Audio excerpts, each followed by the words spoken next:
ನಮಸ್ಕಾರ. ದೀಪಾವಳಿಯ ದಿನವೂ ಡಾಕ್ಟರ್ ಸ್ವಾತಿ ಮನೆಗೆ ಹೋಗದೆ ಆಸ್ಪತ್ರೆಯ ತನ್ನ ಕ್ಯಾಬಿನ್ನಲ್ಲಿ ಮೌನವಾಗಿ ಕುಳಿತಿದ್ದಳು. ಏನಿದು ಆಶ್ಚರ್ಯ, ಇನ್ನೂ ಮನೆಗೆ ಹೋಗಿಲ್ವಾ? ಕ್ಯಾಬಿನ್ನೊಳಗೆ ಪ್ರವೇಶಿಸ್ತಾ ಡಾಕ್ಟರ್ ನಾಗೇಶ್ ಕೇಳಿದರು. ಮನೆಗೆ ಹೋಗಿ ಏನು ಮಾಡಲಿ? ಬೇರೆ ದಿನಗಳಾಗಿದ್ದರೆ ಏಕಾಂಗಿತನದ ಹೇಗೋ ಕಳೆಯುತ್ತೆ. ಆದರೆ ವಿಶೇಷ ದಿನಗಳನ್ನು ಮಾತ್ರ ಈ ಏಕಾಂಗಿತನ ಸ್ವಲ್ಪ ಹೆಚ್ಚೇ ಬಾಧಿಸುತ್ತೆ ಎಂದು ಸ್ವಾತಿ ಫ್ಲಾಸ್ಕ್ನಿಂದ ಕಪ್ಗೆ ಕಾಫಿ ಸುರಿಸುತ್ತಾ ಹೇಳಿದಳು. ಅಭಿಜಿತ್ ಸರ್, ರಿಸರ್ಚ್ ಯಾವಾಗ ಮುಗಿಯುತ್ತೆ? ನಾಗೇಶ್ ಕಾಫಿ ಗುಟುಕರಿಸುತ್ತಾ ಕೇಳಿದರು. ಇನ್ನೂ 6 ತಿಂಗಳಿದೆ, ಬಳಿಕ ಅವರು ವಾಪಸ್ ಬರ್ತಾರೆ, ಸ್ವಾತಿ ಉದಾಸಭರಿತ ಸ್ವರದಲ್ಲಿ ಹೇಳಿದಳು. PGIನಲ್ಲಿ ತಮ್ಮ ಸಂಶೋಧನೆ ಮುಗಿಸಿ ಇಲ್ಲಿಗೆ ವರ್ಗವಾಗಿ ಬಂದಿದ್ದ ಡಾಕ್ಟರ್ ನಾಗೇಶ್ ಕಳೆದ 6 ವರ್ಷಗಳಿಂದ ಪ್ರತಿ ದೀಪಾವಳಿಯಂದು ಹಗಲು ಹಾಗೂ ರಾತ್ರಿ ಡಾಕ್ಟರ್ ಸ್ವಾತಿ ಆಸ್ಪತ್ರೆಯಲ್ಲಿ ಇರುವುದನ್ನು ಕಂಡಿದ್ದಾರೆ. ಅಭಿಜಿತ್ ಡ್ಯೂಟಿಯ ಮೇಲಿರಲಿ ಅಥವಾ ಮನೆಯಲ್ಲಿರಲಿ ಡಾಕ್ಟರ್ ಸ್ವಾತಿಯ ಈ ಕ್ರಮ ಮಾತ್ರ ತಪ್ಪುತ್ತಿರಲಿಲ್ಲ. ಇದು ಅದೇ ರಾತ್ರಿ. ಅದು ಅವಳ ಜೀವನದಲ್ಲಿ ಎಂತಹ ಕತ್ತಲೆಯನ್ನು ತುಂಬಿಬಿಟ್ಟಿತ್ತೆಂದರೆ ಸೂರ್ಯನಿಗೂ ಕೂಡ ಅದನ್ನು ನಿವಾರಿಸಲು ಸಾಧ್ಯವಾಗಿರಲಿಲ್ಲ. ಡಾಕ್ಟರ್ ನಾಗೇಶ್ ಹಾಗೂ ಸ್ವಾತಿ ಬೇರೆ ಬೇರೆ ಕೇಸುಗಳ ಬಗ್ಗೆ ಚರ್ಚಿಸತೊಡಗಿದರು. ಅಷ್ಟರಲ್ಲಿ ಫೋನ್ ರಿಂಗ್ ಆಯಿತು. ಡಾಕ್ಟರ್ ನಾಗೇಶ್ ಫೋನ್ ಎತ್ತಿಕೊಂಡು ಮಾತನಾಡಿದರು. Emergency case ಬಂದಿದೆಯಂತೆ. 1.5 ವರ್ಷದ ಮಗುವಿಗೆ ಮೆಟ್ಟಿಲಿಂದ ಬಿದ್ದು ತಲೆಗೆ ಏಟಾಗಿದೆ. ಸಾಕಷ್ಟು ರಕ್ತಸ್ರಾವವೂ ಆಗಿದೆಯಂತೆ ಎಂದು ಹೇಳುತ್ತಾ ಡಾಕ್ಟರ್ ನಾಗೇಶ್ ಕೋಟ್ ಹಾಕಿಕೊಂಡರು. ಡಾಕ್ಟರ್ ಸ್ವಾತಿ ಕೂಡ ಅವರ ಹಿಂದೆ ಹೊರಟು ನಿಂತಳು. ಬೆಡ್ ಮೇಲೆ ಒಂದು ಪುಟ್ಟ ಮಗು ಮಲಗಿತ್ತು. ತಲೆಯಿಂದ ಇನ್ನೂ ಸ್ವಲ್ಪ ಸ್ವಲ್ಪ ರಕ್ತ ಜಿನುಗುತ್ತಿತ್ತು. ಹೆಚ್ಚಿನ ಪ್ರಮಾಣದಲ್ಲಿ ರಕ್ತಸ್ರಾವ ಆಗಿದ್ದರಿಂದ ಅದು ನೋವಿನಿಂದ ನಡುಗುತ್ತಿತ್ತು. ಡಾಕ್ಟರ್ ನಾಗೇಶ್ ತಕ್ಷಣವೇ ಆ ಮಗುವಿಗೆ ಇಂಜೆಕ್ಷನ್ ಕೊಟ್ಟು ಬಳಿಕ ಹಣೆಯ ಮೇಲೆ ಹೊಲಿಗೆ ಹಾಕಿ ನಂತರ ICUನಲ್ಲಿ ಬೆಡ್ ಸಿದ್ಧಪಡಿಸಲು ತಿಳಿಸಿದರು. ನಂತರ ಮಗುವಿನ ತಂದೆ ತಾಯಿಗಳೊಂದಿಗೆ ಮಾತನಾಡಿ ಹೊರಗೆ ಬಂದರು. ಸ್ವಾತಿ ಕೂಡ ಅವರ ಜೊತೆಗೆ ಹೊರಗೆ ಬಂದಳು. ಮಗುವಿನ ತಾಯಿಯ ಮೇಲೆ ಗಮನ ಹೋಗುತ್ತಿದ್ದಂತೆ ಡಾಕ್ಟರ್ ಸ್ವಾತಿ ಸ್ತಬ್ಧಳಾಗಿ ಬಂದು ನಿಂತು ಬಿಟ್ಟಳು. ಮಗುವಿನ ತಾಯಿ ಮೀರಾ ಕೂಡ ದಂಗು ಬಡಿದವಳಂತೆ ನಿಂತಿದ್ದಳು. ಸ್ವಾತಿಯ ದೇಹದಲ್ಲಿ ಸಿಟ್ಟು ಹಾಗೂ ತಿರಸ್ಕಾರದ ಅಲೆಗಳು ಒಮ್ಮೆಲೆ ಸುಳಿದಾಡಿದವು. ಅವಳು ತನ್ನ ಭಾವನೆಗಳನ್ನು ನಿಯಂತ್ರಿಸಿಕೊಂಡು ಕ್ಯಾಬಿನ್ಗೆ ಬಂದು ಕುರ್ಚಿಯ ಮೇಲೆ ನಿತ್ರಾಣಗೊಂಡವಳಂತೆ ಕುಸಿದು ಕುಳಿತಳು. ಮೀರಾ, ಹೌದು, ಅದೇ ಮೀರಾ ಹಾಗೂ ಆಕೆಯ ಕುಟುಂಬದವರು ಹಚ್ಚಿದ ಬೆಂಕಿ ಸ್ವಾತಿಯ ಜೀವನದ ಎಲ್ಲ ಖುಷಿಯನ್ನು ಸುಟ್ಟು ಹಾಕಿತ್ತು. ಅಭಿಜಿತ್ ಹಾಗೂ ಸ್ವಾತಿ ಯಾವ ಮೆಡಿಕಲ್ ಕಾಲೇಜ್ನಲ್ಲಿ ಓದುತ್ತಿದ್ದರೋ ಅದೇ ಕಾಲೇಜ್ನಲ್ಲಿ ಮೀರಾಳ ತಂದೆ ಗ್ಯಾಸ್ಟ್ರೋಎಂಟ್ರಾಲಜಿ ಪ್ರೊಫೆಸರ್ ಆಗಿದ್ದರು. ಅವರೇ ಅಭಿಜಿತ್ ಮತ್ತು ಸ್ವಾತಿಗೆ ಬೋಧನೆ ಮಾಡ್ತಿದ್ರು. ಅಭಿಜಿತ್ ಸ್ವಾತಿಗಿಂತ 2 ವರ್ಷ ಸೀನಿಯರ್ ಆಗಿದ್ದ. ಆದ ಅತ್ಯಂತ ಮೇಧಾವಿ ವಿದ್ಯಾರ್ಥಿ. ಅವನ ಹೆಸರಾಂತ ಡಾಕ್ಟರ್ ಆಗುತ್ತಾನೆಂದು ಮೀರಾಳ ತಂದೆ ಡಾಕ್ಟರ್ ಮಾಧವ್ ಅವರಿಗೆ ಖಾತ್ರಿಯಾಗಿ ಬಿಟ್ಟಿತ್ತು. ಮೀರಾ ಡಾಕ್ಟರ್ ಮಾಧವ್ ಅವರ ಏಕೈಕ ಪುತ್ರಿ. ಅಭಿಜಿತ್ ಮತ್ತು ಸ್ವಾತಿ ಕಾಲೇಜ್ನಲ್ಲಿ ಪ್ರತಿ ವರ್ಷ ರ್ಯಾಂಕ್ನಲ್ಲಿ ಪಾಸಾಗುತ್ತಿದ್ದರು. ವಾರ್ಷಿಕ ಸಮಾರಂಭದಲ್ಲಿ ಭೇಟಿಯಾಗಿದ್ದ ಅಭಿಜಿತ್ ಮತ್ತು ಸ್ವಾತಿ ಬಳಿಕ ಗಾಢ ಸ್ನೇಹದಲ್ಲಿ ಸಿಲುಕಿದ್ರು.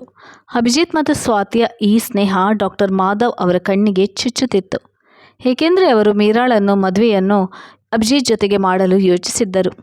ಅವರಿಗೆ ಸ್ವಾತಿ ಅಡ್ಡಗೋಡೆ ಎಂದು ಭಾಸವಾಗುತ್ತಿದ್ದಳು. ಅವರು ಸಾಧ್ಯವಾದಾಗಲೆಲ್ಲ ಅಭಿಜಿತ್ಗೆ ಫೇವರ್ ಮಾಡಿ ಅವನಿಗೆ ಉಪಕಾರ ಮಾಡುವ ಅವಕಾಶವನ್ನು ತಪ್ಪಿಸಿಕೊಳ್ಳುತ್ತಿರಲಿಲ್ಲ. ಅದೇ ರೀತಿ ಡಾಕ್ಟರ್ ಮಾಧವ್ ಅವರ ಕ್ಲಾಸ್ನಲ್ಲಿ ಅಥವಾ ಪ್ರಾಕ್ಟಿಕಲ್ ಸಂದರ್ಭದಲ್ಲಿ ಸ್ವಾತಿಯನ್ನು ಸಾಧ್ಯವಾದಷ್ಟು ಮಟ್ಟಿಗೆ ಕಡೆಗಣಿಸಿ ಮಾತನಾಡಲು ಪ್ರಯತ್ನಿಸುತ್ತಿದ್ದರು. ಅವರು ಉದ್ದೇಶಪೂರ್ವಕವಾಗಿ ಕೋರ್ಸಿಗೆ ಸಂಬಂಧಪಡದ ಪ್ರಶ್ನೆಗಳನ್ನು ಕೇಳುತ್ತಿದ್ದರು. ಅದರ ಉತ್ತರ ಸ್ವಾತಿಗೆ ಗೊತ್ತಾಗುತ್ತಿರಲಿಲ್ಲ. ಆಕೆ ಉತ್ತರ ಕೊಡದೇ ಇದ್ದಾಗ ಅವಳನ್ನು ಎಲ್ಲರೆದುರು ಅವಮಾನಿಸಿ ಅವಳ ಮನೋಬಲ ಕುಸಿಯುವಂತೆ ಮಾಡುತ್ತಿದ್ದರು. ಅವಳು ಸಾಧಾರಣ ಬುದ್ಧಿಮಟ್ಟದ ವಿದ್ಯಾರ್ಥಿನಿ ಎಂದು ಸಾಬೀತು ಮಾಡಿ ತೋರಿಸುತ್ತಿದ್ದರು. ತನ್ನಿಂದ ಡಾಕ್ಟರ್ ಮಾಧವ್ ಅವರಿಗೆ ಆಗುತ್ತಿರುವ ತೊಂದರೆಯಾದರೂ ಏನು ಎಂದು ಆಗ ಸ್ವಾತಿಗೂ ಗೊತ್ತಾಗ್ತಿರಲಿಲ್ಲ. ಅಭಿಜಿತ್ನ ಜೀವನದಲ್ಲಿ ಪ್ರವೇಶಿಸಿದ್ದರಿಂದಾಗಿ ಡಾಕ್ಟರ್ ಮಾಧವ್ ಅವರು ಮೀರಾಳೊಂದಿಗೆ ತನ್ನನ್ನು ಹೋಲಿಸಿ ಅಸೂಯೆ ಮತ್ತು ದ್ವೇಷದಿಂದ ಹೀಗೆ ವರ್ತಿಸಿದ್ದಾರೆಂದು ಆಕೆ ತಿಳಿದಿರಲಿಲ್ಲ. ಡಾಕ್ಟರ್ ಮಾಧವ್ ಅಭಿಜಿತ್ಗೆ ಪ್ರತ್ಯೇಕವಾಗಿ ಟ್ಯೂಷನ್ ಹೇಳುವ ಅಥವಾ ಪುಸ್ತಕ ಕೊಡುವ ನೆಪದಲ್ಲಿ ಕಾಲೇಜ್ ಕ್ಯಾಂಪಸ್ನಲ್ಲಿಯೇ ಇರುವ ತಮ್ಮ ಮನೆಗೆ ಕರೆಸಿಕೊಳ್ತಿದ್ರು. ಇದರ ಉದ್ದೇಶ ಅಭಿಜಿತ್ ಮತ್ತು ಮೀರಾ ಪರಸ್ಪರ ಮುಖಾಮುಖಿಯಾಗಬೇಕು ಮತ್ತು ಹತ್ತಿರವಾಗಬೇಕು ಎನ್ನುವುದಾಗಿತ್ತು. ಆದರೆ ಅಭಿಜಿತ್ ಮೀರಾಳನ್ನು ತನ್ನ ಪ್ರೊಫೆಸರ್ ಮಗಳಷ್ಟೇ ಎಂದು ಭಾವಿಸಿದ್ದ. ಹೀಗಾಗಿ ಅವಳ ಜೊತೆಗೆ ಔಪಚಾರಿಕತೆ ಎಂಬಂತೆ ಮಾತ್ರ ಮಾತುಕತೆ ನಡೆಸುತ್ತಿದ್ದ. ಅಭಿಜಿತ್ನ ಭವಿಷ್ಯ ಅತ್ಯಂತ ಉಜ್ವಲವಾಗಿದೆ ಎಂದು ಡಾಕ್ಟರ್ ಮಾಧವ್ ಅವರಿಗೆ ಖಚಿತವಾಗಿತ್ತು. ಹೀಗಾಗಿ ಅವರು ಅದೆಷ್ಟು ಪ್ರಯತ್ನ ಮಾಡಿದರೂ ಅಭಿಜಿತ್ನನ್ನು ಮೀರಾಳ ಹತ್ತಿರ ತರಲು ಯಶಸ್ವಿಯಾಗಲಿಲ್ಲ. ಅಭಿಜಿತ್ ಮತ್ತು ಸ್ವಾತಿ MBBS MD ಮಾಡುವ ಹೊತ್ತಿಗೆ ಇಬ್ಬರ ನಡುವೆ ಚೆನ್ನಾಗಿ ಅಂಡರ್ಸ್ಟ್ಯಾಂಡಿಂಗ್ ಆಗಿಬಿಟ್ಟಿತ್ತು. ಅವರಿಬ್ಬರು ತಮ್ಮ ತಮ್ಮ ಕುಟುಂಬಗಳ ಒಪ್ಪಿಗೆ ಮೇರೆಗೆ ವಿವಾಹ ಬಂಧನಗೊಳಗಾದರು. ಅಭಿಜಿತ್ಗೆ ಅದೇ ಆಸ್ಪತ್ರೆಯಲ್ಲಿ ಉಪನ್ಯಾಸಕನಾಗಿ ಕೆಲಸ ಸಿಕ್ಕಿತ್ತು. ಸ್ವಾತಿ ಬೇರೊಂದು ಆಸ್ಪತ್ರೆಯಲ್ಲಿ ಕನ್ಸಲ್ಟೆಂಟ್ ಪೀಡಿಯಾಟ್ರಿಕ್ ಗ್ಯಾಸ್ಟ್ರೋ ಎಂಟ್ರಾಲಜಿಸ್ಟ್ ಆಗಿ ಕಾರ್ಯನಿರ್ವಹಿಸತೊಡಗಿದಳು. ವರ್ಷ ಕಳೆಯುವ ತನಕ ಜೀವನದಲ್ಲಿ ಖುಷಿಯೋ ಖುಷಿ. ಆಸ್ಪತ್ರೆಯ ಕೆಲಸದ ಬಳಿಕ ಅಭಿಜಿತ್ ಹಾಗೂ ಸ್ವಾತಿ ತಮ್ಮ ಪುಟ್ಟ ಮನೆಯನ್ನು ಸಿಂಗರಿಸಲು ಹಾಗೂ ಭವಿಷ್ಯವನ್ನು ಉತ್ತಮಗೊಳಿಸಲು ಕನಸು ನನಸಾಗಿಸಿಕೊಳ್ಳುವಲ್ಲಿ ಮಗ್ನರಾಗಿದ್ದರು. 1 ವರ್ಷದ ಬಳಿಕ ಸ್ವಾತಿ ಸಂಶೋಧನೆಗೆಂದು 6 ತಿಂಗಳ ಮಟ್ಟಿಗೆ ದೆಹಲಿಗೆ ಹೋದಳು. 1.5 ತಿಂಗಳ ಬಳಿಕ ಇಲ್ಲಿಗೆ ತಾನೊಬ್ಬಳೇ ಬಂದಿಲ್ಲ, ಅಭಿಜಿತ್ನ ಕುಡಿಯನ್ನು ಹೊತ್ತು ಬಂದಿದೆ ಎಂದು ಅವಳ ಅರಿವಿಗೆ ಬಂತು. ಅಭಿಜಿತ್ನ ಸಮ್ಮುಖದಲ್ಲಿಯೇ ಈ ಸಂತಸದ ವಿಷಯ ತಿಳಿಸಿ ಅವನ ಮುಖದಲ್ಲಿ ಖುಷಿ ಕಾಣಬಯಸಿದಳು. ಆದರೆ ಊರಿಗೆ ಹೋಗಲು ಇನ್ನೂ ಸಾಕಷ್ಟು ಸಮಯವಿತ್ತು. ಹೀಗಾಗಿ ಅವಳು ಅಭಿಜಿತ್ಗೆ ತಂದೆಯಾಗುವ ವಿಷಯವನ್ನು ಫೋನ್ನಲ್ಲಿ ತಿಳಿಸಿದ್ದಳು. ಆದರೆ ಅವಳ ಆಸೆ ಅಭಿಲಾಷೆಗೆ ತಕ್ಕಂತೆ ಅಭಿಜಿತ್ನ ಧ್ವನಿಯಲ್ಲಿ ಯಾವುದೇ ಉತ್ಸಾಹ ಕಂಡುಬರಲಿಲ್ಲ. ಸ್ವಾತಿಗೆ ಒಮ್ಮೆಲೇ ನಿರಾಶೆಯಾಗಿ ಬಿಟ್ಟಿತ್ತು. ನಂತರ ಅವಳು ಯೋಚಿಸಿದಳು, ಇಷ್ಟೊಂದು ಖುಷಿಯ ಸುದ್ದಿ ಕೇಳಿ ಒಮ್ಮೆಲೆ ಅವರಿಗೆ ಏನು ಉತ್ತರ ಕೊಡಬೇಕೆಂದು ತೋಚದೆ ಏನೂ ಪ್ರತಿಕ್ರಿಯೆ ನೀಡಿರಲಿಕ್ಕಿಲ್ಲ. ಸ್ವಾತಿ ತನ್ನ ಬರಲಿರುವ ಮಗು ಹಾಗೂ ಓದಿನಲ್ಲಿ ಮಗ್ನಳಾಗಿ ಬಿಟ್ಟಳು. ಆದರೆ ಓದಿನ ಒತ್ತಡದ ಕಾರಣದಿಂದಾಗಿ ಅವಳ ರಕ್ತದೊತ್ತಡ ಅಧಿಕವಾಗತೊಡಗಿತು. ಅವಳು ಸಕಾಲಕ್ಕೆ ಮಾತ್ರೆಗಳನ್ನು ತೆಗೆದುಕೊಳ್ಳುತ್ತಿದ್ದಳು ಹಾಗೂ ಸಂಶೋಧನೆ ಮುಗಿಯುವುದನ್ನೇ ಕಾಯುತ್ತಿದ್ದಳು. ಕೊನೆಗೊಮ್ಮೆ ದೀಪಾವಳಿಯ ದಿನ ಸ್ವಾತಿ ದೆಹಲಿಯಿಂದ ಬ್ಯಾಂಗ್ಳೂರಿಗೆ ವಿಮಾನದಲ್ಲಿ ಬಂದಿಳಿದಳು. ಆದರೆ ವಿಮಾನ ನಿಲ್ದಾಣದಲ್ಲಿ ಅಭಿಜಿತ್ ಬದಲು ಡ್ರೈವರನ್ನು ಕಂಡು ಅವಳು ದಂಗಾಗಿ ಹೋದಳು. ಅಭಿಜಿತ್ಗೆ ಎಮರ್ಜೆನ್ಸಿ ಡ್ಯೂಟಿ ಇದೆ ಎಂದು ಡ್ರೈವರ್ ಹೇಳಿದ. ಅಭಿಜಿತ್ಗೆ ಯಾವಾಗಿನಿಂದ ಎಮರ್ಜೆನ್ಸಿ ಡ್ಯೂಟಿ ಮಾಡಬೇಕಾಗಿ ಬಂತು? ಅವನ ಸ್ವಭಾವ ಏಕೆ ಬದಲಾಯಿತು ಎಂದು ಸ್ವಾತಿ ಯೋಚಿಸತೊಡಗಿದಳು. ಫೋನ್ನಲ್ಲೂ ಕೂಡ ಅವನು ಸಂಕ್ಷಿಪ್ತವಾಗಿ ಔಪಚಾರಿಕತೆಗೆ ಎಂಬಂತೆ ಮಾತನಾಡಿ ಫೋನ್ ಇಟ್ಟು ಬಿಡುತ್ತಿದ್ದ. ಅವನು ತನ್ನ ಹುಟ್ಟಲಿರುವ ಮಗುವಿನ ಬಗ್ಗೆ ಎಂದು ಕೇಳುತ್ತಿರಲಿಲ್ಲ. ಸ್ವಾತಿಯ ಆರೋಗ್ಯ ಹೇಗಿದೆ ಎಂದು ವಿಚಾರಿಸುತ್ತಿರಲಿಲ್ಲ. ಸ್ವಾತಿಯೇ ಯಾವಾಗಲೂ ಫೋನ್ ಮಾಡ್ತಿದ್ಲು. ಸ್ವಾತಿಗೆ ತನ್ನ ಖುಷಿಯೆಲ್ಲ ಹೊರಟು ಹೋದ ಬಳಿಕ ಡಾಕ್ಟರ್ ಮಾಧವ್ ತಮ್ಮ ಪುತ್ರಿಯ ಪ್ರೀತಿಯಲ್ಲಿ ಕುರುಡರಾಗಿ ಇಂಥ ನೀಚ ಕೃತ್ಯಕ್ಕೆ ಕೈ ಹಾಕಿದ್ರು ಎಂದು ತಿಳಿಯಿತು. ಇದನ್ನು ಯಾರೊಬ್ಬರೂ ಕಲ್ಪಿಸಿಕೊಳ್ಳಲು ಸಾಧ್ಯವಿರಲಿಲ್ಲ, ನಂಬಲು ಸಾಧ್ಯವಿರಲಿಲ್ಲ. ಡಾಕ್ಟರ್ ಮಾಧವ್ರಂಥ ಪ್ರತಿಷ್ಠಿತ ವೈದ್ಯರು ಅಭಿಜಿತ್ ಸ್ವಾತಿಯನ್ನು ಬಿಟ್ಟು ತಮ್ಮ ಪುತ್ರಿಯನ್ನೇ ಮದುವೆ ಮಾಡಿಕೊಳ್ಳಬೇಕೆಂದು ಇಚ್ಛಿಸುತ್ತಿದ್ದರು. ಅಭಿಜಿತ್ನನ್ನು ತಮ್ಮ ಮನೆಗೆ ಕರೆಸಿಕೊಂಡು ದೆಹಲಿಯಲ್ಲಿ ಸ್ವಾತಿ ಡಾಕ್ಟರ್ ಮೋಹನ್ ಜೊತೆಗೆ ಅಫೇರ್ ಹೊಂದಿದ್ದಾಳೆ ಎಂದು ಅವನ ತಲೆ ಕೆಡಿಸ್ತಿದ್ರು. ಡಾಕ್ಟರ್ ಮೋಹನ್ ದೆಹಲಿಗೆ ಸ್ವಾತಿಯ ಜೊತೆ ರಿಸರ್ಚ್ ಮಾಡಲು ಹೋಗಿದ್ದ ಹಾಗೂ ಅವಳಿಗೆ ಒಳ್ಳೆಯ ಸ್ನೇಹಿತನೂ ಆಗಿದ್ದ. ಡಾಕ್ಟರ್ ಮಾಧವ್ ಅವರ ಹಳೆಯ ವಿದ್ಯಾರ್ಥಿಯೊಬ್ಬ ಇವರ ಜೊತೆಗೆ ರಿಸರ್ಚ್ ಮಾಡಲು ಹೋಗಿದ್ದ. ಅವರಿಂದಲೇ ಡಾಕ್ಟರ್ ಮಾಧವ್ ಅವರಿಗೆ ಈ ವಿಷಯ ತಿಳಿದಿತ್ತು. ಮೀರಾ ಅಭಿಜಿತ್ನನ್ನು ಮನಸಾರೆ ಪ್ರೀತಿಸ್ತಿದ್ಲು. ಇನ್ನೊಂದೆಡೆ ಅವಳ ಅಭಿಜಿತ್ನ ಮನಸ್ಸಿನಲ್ಲಿ ಸ್ವಾತಿಯ ಬಗ್ಗೆ ಸಂದೇಹ ಮೊಳಕೆಯೊಡೆಯುವಂತೆ ಮಾಡಿದಳಲ್ಲದೆ ಮತ್ತೊಂದೆಡೆ ತನ್ನ ಪ್ರೀತಿ ಹಾಗೂ ಸಹಾನುಭೂತಿಯ ಜಾಲವನ್ನು ಪಸರಿಸಲು ಆರಂಭಿಸಿದಳು. ಸ್ವಾತಿ ದೆಹಲಿಗೆ ಹೋದ 2.5 ತಿಂಗಳ ಬಳಿಕ ತಾಯಿ ಆಗುವ ಸುದ್ದಿ ತಿಳಿಸಿದ್ದರಿಂದ ಅಭಿಜಿತ್ ಮನಸ್ಸಿನಲ್ಲಿ ಸಂದೇಹದ ಹಾವು ಎಡೆ ಎತ್ತತೊಡಗಿತು. ತನಗೆ ಸ್ವಾತಿ ಮೋಸ ಮಾಡಿದ್ದಾಳೆಂದು ಅವನಿಗೆ ಅನಿಸತೊಡಗಿತು. ಅವನು ಮೀರಾ ಹಾಗೂ ಡಾಕ್ಟರ್ ಮಾಧವ್ ಅವರ ಮಾತನ್ನು ನಂಬತೊಡಗಿದ. ಸಂಜೆ ಸ್ವಾತಿ ಸಿದ್ಧಳಾಗಿ ದೀಪ ಬೆಳಗಿಸತೊಡಗಿದಳು. ಇಂದು ದೀಪಾವಳಿ, ಮನೆಯಲ್ಲಿ ಹೊಸ ಖುಷಿ ಚಿಮ್ಮಲಿದೆ. 6 ತಿಂಗಳ ಬಳಿಕ ಅಭಿಜಿತ್ಗೆ ತನ್ನಿಂದ ಉಡುಗೊರೆ ದೊರೆಯಲಿದೆ.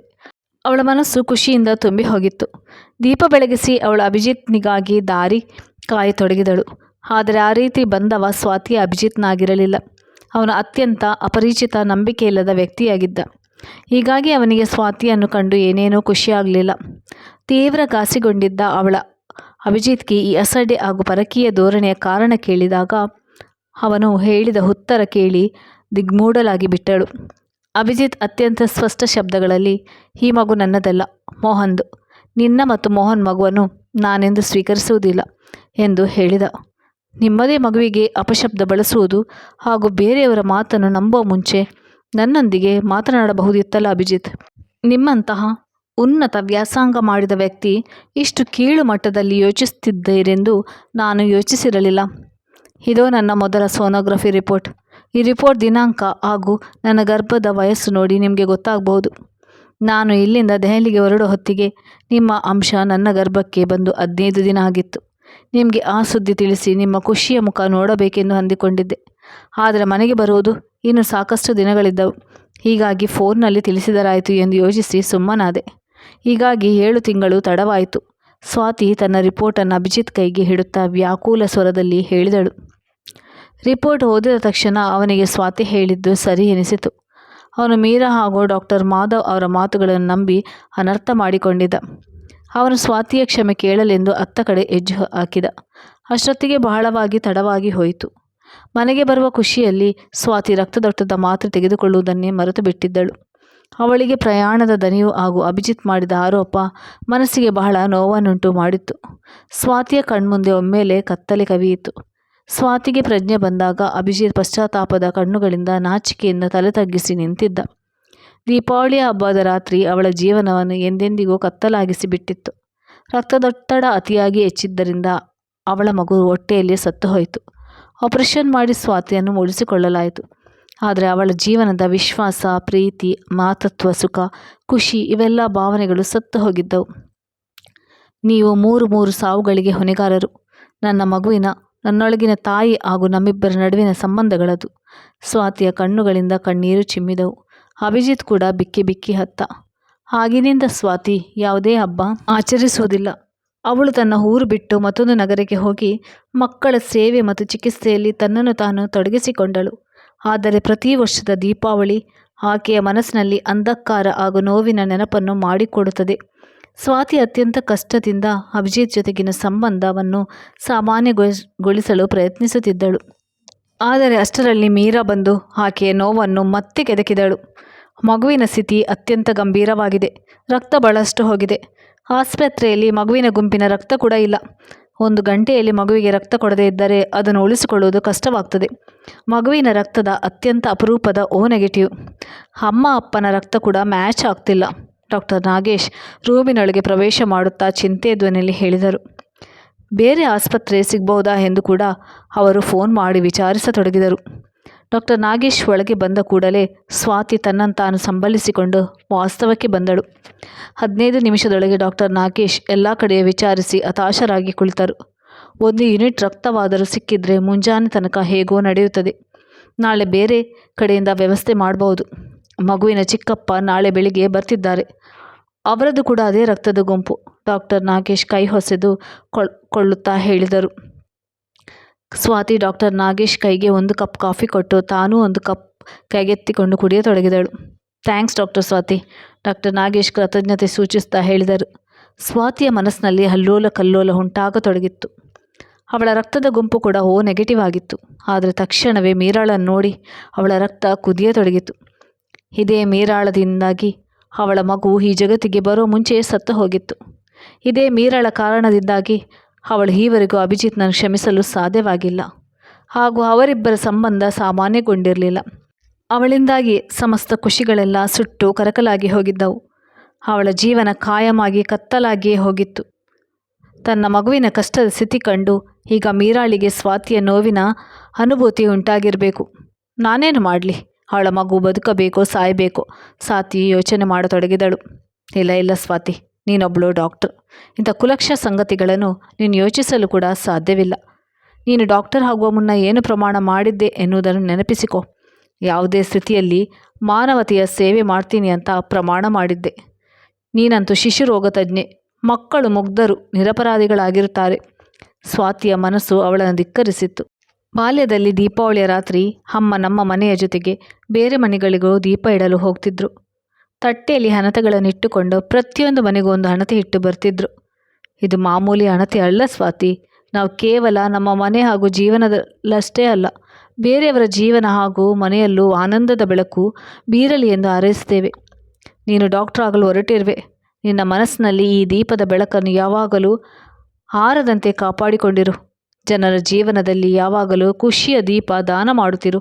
ಅದು ಎಂಥದೇ ಬಿರುಗಾಳಿಯಾಗಿರ್ಬೋದು. ನಿನ್ನ ಸಂಸ್ಕಾರವೆಂಬ ದೀಪದ ಬೆಳಕನ್ನು ಎಂದೂ ಹಾರದಂತೆ ನೋಡಿಕೊಳ್ಬೇಕು. ಡಾಕ್ಟರ್ ಆಗಿರುವ ನಿಟ್ಟಿನಲ್ಲಿ ಬೇರೆಯವರಿಗೆ ಹೋಲಿಸಿದರೆ ನಿನ್ನ ಜವಾಬ್ದಾರಿ ಸ್ವಲ್ಪ ಹೆಚ್ಚೇ ಇದೆ ಎಂದು ತಂದೆ ಅವಳ ತಲೆಯ ಮೇಲೆ ಕೈ ಇಟ್ಟು ಅದೆಷ್ಟು ವಿಶ್ವಾಸದಿಂದ ಹೇಳಿದರು. ಡಾಕ್ಟರ್ ನಾಗೇಶ್ ರಕ್ತದ ವ್ಯವಸ್ಥೆಗಾಗಿ ಇನ್ನೂ ಪ್ರಯತ್ನ ನಡೆಸ್ತಲೇ ಇದ್ದರು. ಕಾಫಿ ಕಪ್ಪನ್ನು ಟೇಬಲ್ ಮೇಲೆ ಇಡುತ್ತಾ ಸ್ವಾತಿ ಅವರಿಗೆ ಹೇಳಿದ್ಲು. ರಕ್ತದ ಗುಂಪು ಕೂಡ ಓ ನೆಗೆಟಿವ್. ನೀವು ತೊಂದರೆ ತೆಗೆದುಕೊಳ್ಬೇಡಿ. ನಾನು ಕೆಳಗೆ ಹೋಗಿ ಕೊಟ್ಟು ಬರ್ತೇನೆ. ಅಷ್ಟರೊಳಗೆ ನೀವು ಎಲ್ಲ ವ್ಯವಸ್ಥೆ ಮಾಡಿಕೊಳ್ಳಿ ಎಂದು ಹೇಳುತ್ತಾ ಸ್ವಾತಿ ವೇಗವಾಗಿ ನೆಲಮಹಡಿಗೆ ಹೋದಳು. 1 ಗಂಟೆಯ ಬಳಿಕ ಸ್ವಾತಿ ಕಣ್ಣು ಮುಚ್ಚಿಕೊಂಡು ಕುರ್ಚಿಗೆ ಹೊರಗೆ ಕೂತಿದ್ಲು. ಮಗುವಿನ ಸ್ಥಿತಿ ಹಾಗೂ ಅಪಾಯದಿಂದ ಹೊರಗೆ ಬಿತ್ತು. ಡಾಕ್ಟರ್ ನಾಗೇಶ್ ಇನ್ನೂ ಐಸಿಯುನಲ್ಲಿಯೇ ಇದ್ದರು. ಆಕಸ್ಮಿಕವಾಗಿ ಮೀರಾ ಒಳಗೆ ಬಂದು ಹೇಳಿದ್ಲು, ನನಗೆ ಕ್ಷಮಿಸು ಸ್ವಾತಿ. ನನ್ನ ಕೃತ್ಯದ ಬಗ್ಗೆ ನನಗೆ ಹೇಸಿಗೆ ಆಗಿದೆ. ನಾನು ನಿನ್ನ ಜೊತೆಗೆ ಎಷ್ಟು ಕೆಟ್ಟದಾಗಿ ನಡೆದುಕೊಂಡ್ರು ನೀನು ಮಾತ್ರ ನಿನ್ನ ರಕ್ತ ಕೊಟ್ಟು ನನ್ನ ಮಗುವಿನ ಪ್ರಾಣ ಉಳಿಸಿದೆ. ನಾನು ನಿನ್ನ ಉಪಕಾರ ಎಂದು ಹೇಳುತ್ತಾ ಮೀರಾ ಬಿಕ್ಕಿ ಬಿಕ್ಕಿ ಅಳಲಾರಂಭಿಸಿದಳು. ನಿನಗೆ ಸರಿ ಎನಿಸಿದ್ದನ್ನು ನೀನು ಮಾಡಿದೆ. ಅದೇ ನಿನ್ನ ಸಂಸ್ಕಾರದಿಂದ ಬಂದದ್ದು. ನನಗೆ ಸಂಸ್ಕಾರ ದೊರೆತ ರೀತಿಯಲ್ಲಿ ನಾನು ಮಾಡಿದೆ ಎಂದು ಸ್ವಾತಿ ಸಾಮಾನ್ಯ ಸ್ವರದಲ್ಲಿ ಹೇಳಿ ನಂತರ ಕಣ್ಣು ಮುಚ್ಚಿಕೊಂಡು ಕುರ್ಚಿಯಲ್ಲಿ ಹೊರಗಿದಳು. ಮೀರಾ ಅಪರಾಧಿ ಭಾವನೆಯಿಂದ ಅಲ್ಲಿಯೇ ನಿಂತಿದ್ದಳು. ನಂತರ ಭಾರವಾದ ಹೆಜ್ಜೆ ಇಡುತ್ತಾ ಅಲ್ಲಿಂದ ಹೊರಟು ಹೋದಳು. ಸ್ವಾತಿ ಇಂದು ಬಹಳ ನಿರಾಳತೆಯ ಅನುಭೂತಿ ಪಡೆದಿದ್ದಳು. ಅವಳ ಜೀವನದಲ್ಲಿ ಯಾರೇ ಎಷ್ಟು ಕತ್ತಲೆಯನ್ನು ಉಂಟು ಮಾಡಿರಬಹುದು, ಆದರೆ ಅವಳ ಮನಸ್ಸಿನ ಅಂತರಾಳದಲ್ಲಿ ತಂದೆಯ ಸಂಸ್ಕಾರವೆಂಬ ದೀಪ ಇನ್ನೂ ಜಗಮಗಿಸುತ್ತಲೇ ಇತ್ತು. ಆ ಬೆಳಕು ಆರಲು ಅವಳು ಆಸ್ಪದ ಕೊಡಲಿಲ್ಲ.